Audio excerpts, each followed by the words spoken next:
After checking into the preoperative area, you will discuss your anesthesia plan with the anesthesia team members.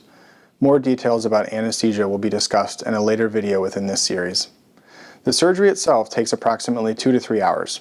After the surgery is complete, you will need to recover with the post-anesthesia care unit team for about 1 hour before you can be visited by friends and family. So in all, anticipate being away from your family and friends for at least 4 hours on the day of surgery. Regarding visitors, visiting hours can change throughout the year and should be discussed with the surgical team in the days prior to your surgery so you have the most updated information. You will then be moved to your hospital room after you recover from anesthesia. Our nursing staff will settle you into your room, and then you will be able to order a meal if you would like. It is important to start slow with your meals after anesthesia and surgery. You haven't had anything to eat since the evening before, and that, combined with anesthesia medications, you may become nauseous and feel quite sick if you eat a large meal too soon following surgery. Most likely, you will stay in the hospital for 1 night, and on rare cases 2 nights if your surgery is later in the day.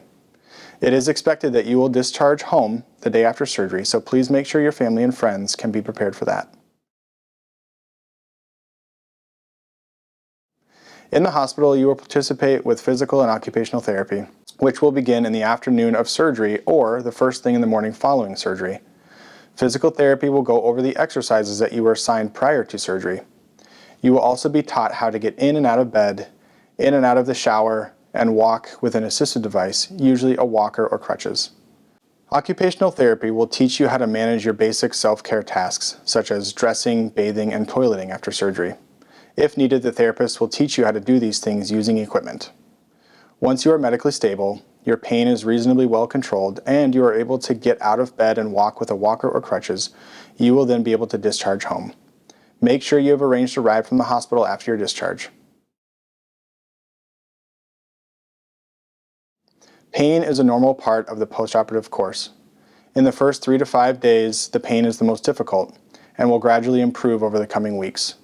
We will give you a combination of medications to help you with pain. Some medications are scheduled, meaning you take them on a consistent basis, while others are taken as needed. You will need to follow the medication instructions given to you at discharge. Narcotic or opioid pain medication, they are used on an as-needed basis for about 2 weeks. We use a very specific taper plan for these types of medications to reduce the risk of harmful side effects. Following the taper plan given at discharge is very helpful in controlling pain, so please follow the instructions carefully. Ice and elevation are very important parts within pain control. Ice therapy can be done 4 to 6 times per day for 20 to 30 minutes at a time, and elevation of the surgical leg should be several hours per day. We have made many changes over the years to preventing blood clots after knee replacement and hip replacement. We use multiple methods to help prevent blood clots, which include blood thinning medications for a period of 4 to 6 weeks. One of the main prevention measures we take is early mobility. The more you move around in the early days and weeks, the less likely you are to have a blood clot.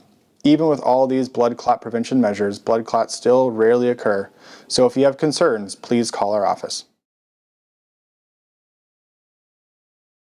Depending on your health history, sometimes we will consult with one of our internal medicine colleagues to help manage some of your home medications while you are here in the hospital. Some examples might include complex medications, multiple medical conditions, or diabetes management if you have diabetes.